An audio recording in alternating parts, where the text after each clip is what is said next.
Now, from the Low Country's news leader, this is Live 5 News. Another unseasonably warm start as it is expected to get back up into the 70s. And we want you to check out a live lookout on Daniel Island right now where you won't need to bundle up. It feels good out there. Don't need that jacket at all as the kids head out the door. Yeah, let's head over to meteorologist Joey Sovine in the Weather Center this morning, tracking some rain as we move closer to the weekend now. Yeah, we do have some rain on the way. I think the best chance of that is going to be tomorrow. Small chance in there for today. Temperatures of this story this morning, upper 50s for a few. Most of you back in the 60s this morning. Another very mild morning, especially considering it's February, and it could easily be in the 30s this time of the year. Average low is about 40 degrees. Still a lot of rain back to our north and west. It's going to mainly reside there throughout the day. A very weak cold front has started to push into the area. That may drop the temperatures a few degrees compared to yesterday. We do expect another day with a partly to mostly cloudy sky. There may be one or two showers out there this afternoon. Most of you will stay dry. Temperatures today will start out around 60, low 70s at lunchtime, mid 70s this afternoon with that slight chance of a shower. Temperatures will range a bit this afternoon. Farther south you go, warmer in the upper 70s, close to 80. If you're in Georgetown, Williamsburg County, temperatures will be cooler in the upper 60s. We'll talk about that better rain chance on the way for tomorrow, and of course your weekend forecast coming up in just a little bit. Aisha, Kyle. Well, CBS News projects Bernie Sanders the winner of the New Hampshire primary. The Vermont senator edged out Pete Buttigieg last night, giving the first clear victory of the result of the primary season. It was also a disappointing night for some of the early frontrunners. Laura Podesta is in New Hampshire with details on last night's race. Thank you, New Hampshire. Bernie Sanders is confidently looking ahead after last night's primary in New Hampshire. We're going to Nevada. We're going to South Carolina. We're going to win those states.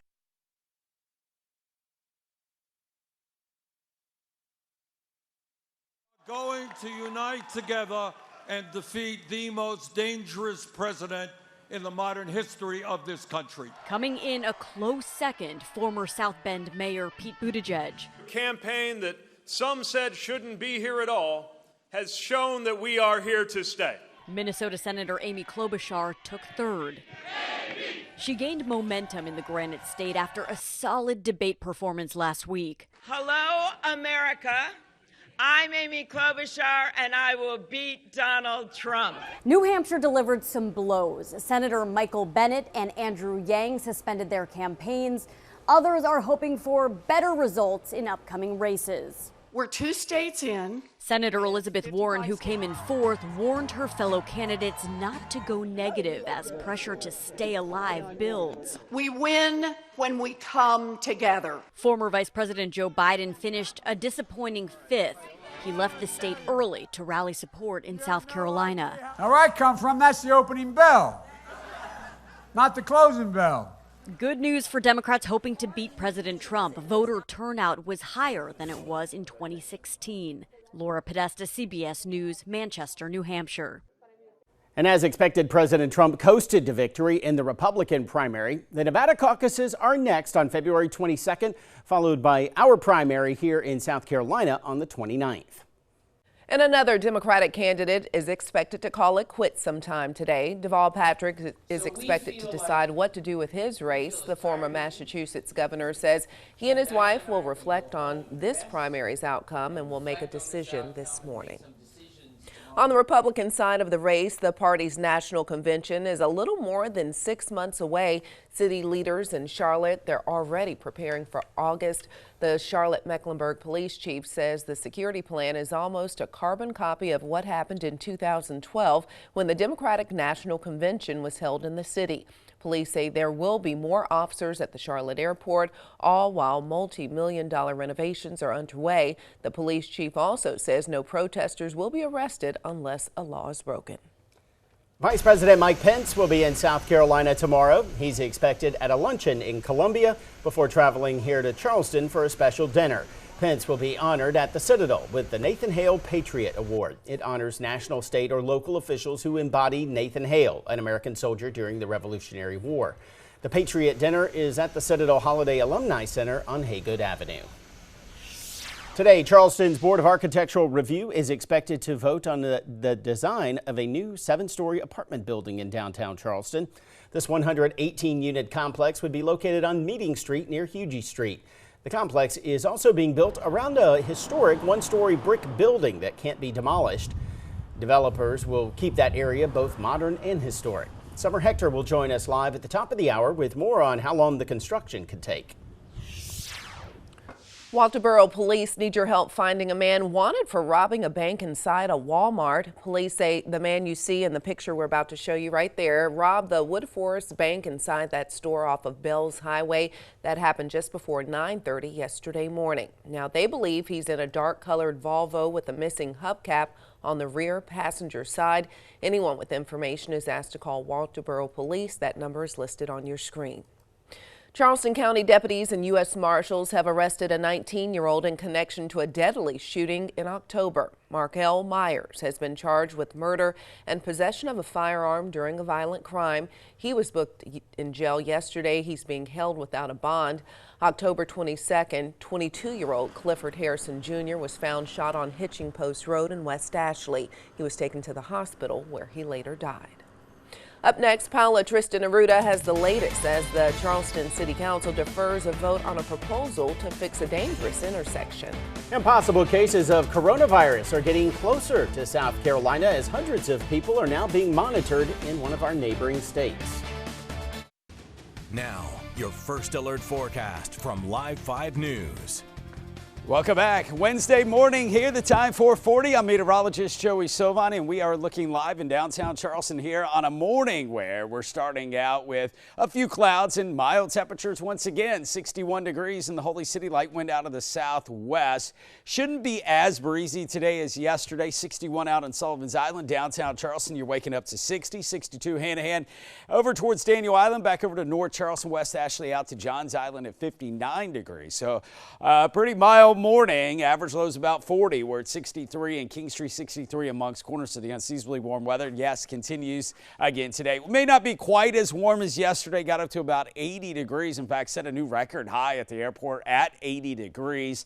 Today, 72 at lunchtime, low to mid 70s for this afternoon. Slight chance of rain late in the day. What we're watching is a weak cold front trying to make its way in here. Now that will do something to the temperatures today. There will be a range, so you want to take a look at the forecast highs because some of you like Georgetown into Williamsburg County, Georgetown County, we're talking about 65 to 70 degrees. Now notice the farther south you go, we go through the mid 70s, and by the time we get to Walterboro, around 80 degrees. That's because of fronts coming in from the north. I'll try to cool us down just a little bit, but then that front goes back northward tomorrow, and that means another really warm day. Everybody in the upper 70s, close to 80 by tomorrow afternoon. Now as that front comes in, it's going to start to grab some of this moisture back to the west and bring a better chance of rain during the day tomorrow. Still, I think this afternoon into tonight, we're going to be mainly dry, but here's that area of rain we're watching. We'll stop it here tomorrow, late afternoon in the evening. That's when the best rain chance is going to come through. There could be a few leftover showers early Friday morning, but as the day goes on, we'll go from clouds to sunshine. Here's a closer look at Future Tracker. Fair amount of clouds out there again today. A mostly cloudy sky through this afternoon, maybe one or two spotty afternoon showers. Tonight we'll clear out the sky in some spots. There may be a little bit of fog right along our coastline at the beaches. Tomorrow afternoon, here comes that chance of rain moving in, and some of those showers once again can linger into early Friday morning before clearing out. We'll go from 75 today, upper 70s, warmest day tomorrow, and then after that we cool down for Valentine's Day and our big SeaWee weekend. Good news is it looks mainly dry for all the SeaWee events. Best rain chance once again comes in late in the day tomorrow, early Friday morning on Valentine's Day. If you have dinner plans for Valentine's Day, looks good. It'll be a little bit cool out there. High only 60, only 57 on Saturday. All sunshine. Could see one or two showers. We'll keep an eye on that for Sunday. Come back at us high around 63. The city of Charleston is looking for options to improve safety at a dangerous intersection on James Island. Last night, City Council deferred a vote on a proposal for the intersection of Maybank Highway and Riverland Drive. And as Paula Tristan Arruda reports, some neighbors didn't think the proposal was the right solution. City officials and people who live here on the island agree that this intersection needs some help. The State Department of Public Safety says there have been 135 wrecks on this intersection within the last 6 years, but it's deciding on the right solution that's taking some time. The city's private engineering team came up with some options to make it safer. One of them planned to stop left-hand turns at the intersection and redirect traffic onto Gulfview Drive. Last night, City Council was set to vote on the proposal, but after receiving backlash from people who live on that road, council members say they're planning on looking for other solutions. We need to make sure we do something that is a dangerous intersection, but we need to do it in a way that gives the best opportunity for us to succeed in safety and to protect the livability and quality of life of the citizens who live in that area. Seeking says that he'll be meeting with the Traffic and Transportation Department as well as DOT to try and come up with recommendations by next month. On James Island, I'm Paula Chesneruda, Live 5 News. A controversial billboard west of the Ashley is under discussion once again. Last month, Charleston County Council voted to stop a digital billboard from going up along Bees Ferry Road in West Ashley. Now the company is trying again to convince neighbors who opposed the original design. Adams Outdoor Advertising, they're holding a meeting tomorrow afternoon to detail a new proposal. It's from 3:30 till 5:30 in the afternoon at the company's office on O'Hare Avenue. That's in North Charleston. If you have students in Dorchester District 2, officials with the school board and administration, they're inviting you to attend a safety session. That meeting will show parents the safety initiatives the district uses, such as how to recognize and respond to active threats at school. The meeting is happening tomorrow at Fort Dorchester High School. That will begin at 6 p.m. More than 1,100 people have died from the Wuhan coronavirus. All but 2 have been in mainland China. And this comes as the number of confirmed cases globally now climbs to more than 45,000.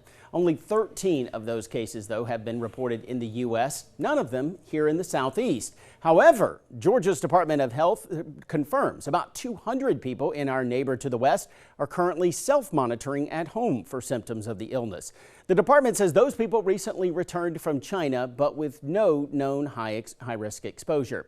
The CDC says the overall risk of coronavirus to the general public is still low. The best way to prevent infection is similar to any illness. Wash your hands, avoid close contact with those who are sick, and be sure to clean and disinfect frequently touched objects. Still ahead, search efforts ramp up in the hope to find a missing 6-year-old from the Midlands. And St. Patrick's Day is still 5 weeks away, but we'll take a look at what you can expect if you plan to celebrate at one of the biggest Irish parties in the world. Now, your first alert forecast from Live 5 News. 4:49, we were waking up here on our Wednesday morning. We're already almost halfway through the work week. Let's talk about what's going on here this morning weather-wise as you get ready to head out the door. No weather real concerns because we're starting out dry again. There are some clouds out there, but it should be another nice day. Temperatures maybe not quite as warm for some of you inland as yesterday, but still I think most of you make it up into the 70s this afternoon. One exception may be our northern areas, Georgetown, Williamsburg County, may kind of hold in the 60s there, but still it's February. We can't really complain about that. Did set a record high temperature at 80 degrees yesterday at the airport. Could be 1 or 2 spotty showers this afternoon, early this evening, so keep that in mind for the drive home from work. Overall, mainly dry day, some clouds out there, but warm temperature starting out near 60 this morning. We're in the low to mid 70s as we head toward this afternoon, and then starts to cool back down a little bit this evening. We'll be even warmer tomorrow before a cold front changes everything for our Valentine's Day weekend. More on that coming up in a few minutes, guys. Around the South, 2 missing siblings out of North Carolina have been found safe after being reported missing. 10-year-old Malachi and 8-year-old Mackenzie Chilton, they were reported missing out of Davidson County around 4:30 yesterday. The sheriff's office posted this update last night after locating those kids, thanking everyone who shared the post and saying those kids are safe. State and federal law enforcement agencies are ramping up efforts to find a missing little girl out of Casey. 6-year-old Faye Swetlick. She was last seen Monday afternoon playing in her front yard after getting home from school. Hundreds of law enforcement officers and volunteers are searching the neighborhood looking for any leads. The news of Faye's disappearance was one of the worst phone calls one family friend says she ever received. I've had some pretty rough phone calls, but it was a pretty rough phone call. She'd never go to any stranger just willingly, and she's not the type of person to just walk off. That's not her. and she's always right where she says she's going to be. She's a sweet little girl. Investigators say there's no evidence of an abduction and her parents are cooperating in the investigation. A mother in Georgia is facing charges this morning, accused of killing her 5-year-old daughter. Cobb County officials arrested Shekinah Akbar and charged her with murder, cruelty to children, and aggravated assault. Officers responded to her home Monday and found the girl unresponsive, and she later died at the hospital. Police said the child had visible bruising on her body with injuries to her neck. A Florida man admits an attack on Trump campaign volunteers was politically motivated. A police report shows Gregory Tim told Jacksonville investigators he doesn't like President Trump. And he also showed them a video he took of himself driving a van toward the campaign tent Saturday. The report also says Tim was upset the video cut off before he hit that tent. Tim's facing several charges, including aggravated assault. An inmate from Georgia has been captured in Alabama after officials say he escaped from the jail through the ceiling. The Talladega County Sheriff's Office says they arrested Gregory Wyatt after a standoff at a home yesterday. Officials say he escaped from the Haralson County Jail west of Atlanta Monday night. They say he went through a light in the ceiling and worked his way into a pipe chase to get away. He had been in jail for multiple charges, including reckless driving and hit and run. If you are planning to head down to Savannah to celebrate St. Patrick's Day, festivities will be looking a little different this year. The city won't hold the festival and parade on the same day. The festival will be the weekend of March 13th and 14th. The parade will follow on Tuesday, March 17th, the actual holiday. You'll be able to start setting up your chairs along the parade route on Monday night at 6. Now, you can also stay closer to home and celebrate at North Charleston's annual St. Patty's Day block party and parade. That's also happening Saturday, the 14th. Turn around and show the kids what you have. Hi, baby. This out, a sailor surprises his 8-year-old daughter at school. Chief Master at Arms Henry Alderetti has been out to sea for 11 months, and he surprised his daughter Kara at her elementary school in North Carolina. You saw Kara go to pick a book off the shelf, and when she turned around, Daddy was there. Alderetti says he has plans to relax at home with the family for the next 2 weeks. A trip to Disney World could cost you more in 2020. Ticket increases have been announced for both actually Disneyland and Disney World. Depending on the plan you purchase, annual passes have increased between 4 and 8%. This follows a more than 10% ticket hike last year. Now, the higher ticket prices come as more attractions prepare to open at the parks. Samsung has unveiled its latest flagship device, the Galaxy S20, and it also showed off a new foldable smartphone called the Galaxy Z Flip at its Unpacked event in San Francisco. The new device boasts a new camera that Samsung says is capable of taking pro-grade photos and videos. It's the first time Samsung is releasing a fully 5G lineup. The new phones also have an even bigger battery. Prices for the phones start at around $1,000. They're available for pre-order beginning next Friday. And flying one way for as low as $20 sounds too good to be true, but it's not if you act fast. JetBlue is having a sale to celebrate its 20th anniversary. The sale requires travelers to depart on a Tuesday or Wednesday, and it also includes blackout dates. We checked the flights from Charleston, and you can catch a one-way trip to New York for $54. That sale will end at midnight tonight. Yes! Siba takes it all. And there's a new Best in Show at the Westminster Kennel Club. Siba, the standard poodle, took home top honors last night at the 144th. Look at Siba. She was chosen from finalists that include a Havanese Shetland sheepdog and more. Beauty's in the eye of the beholder. This is the fifth time this breed has won Best in Show, but it's the first since 1991. What a drought. Poodles are very smart. That's why. Smart. Yeah, we'll go with that. Coming up at the top of the hour, Summer Hector. She's live with the final design of a new apartment complex in downtown Charleston that's expected to be approved today. Let's talk about your weather this morning. Tracking some rain back to our west. Rain chance does go up over the next couple of days. Warm for now, but that's about to change. Details on that coming up. Abby. Good morning. We have some issues already this morning out in the Mount Pleasant area. We have a road closed and one that's going to experience a lot of delays today. We'll talk about that coming up.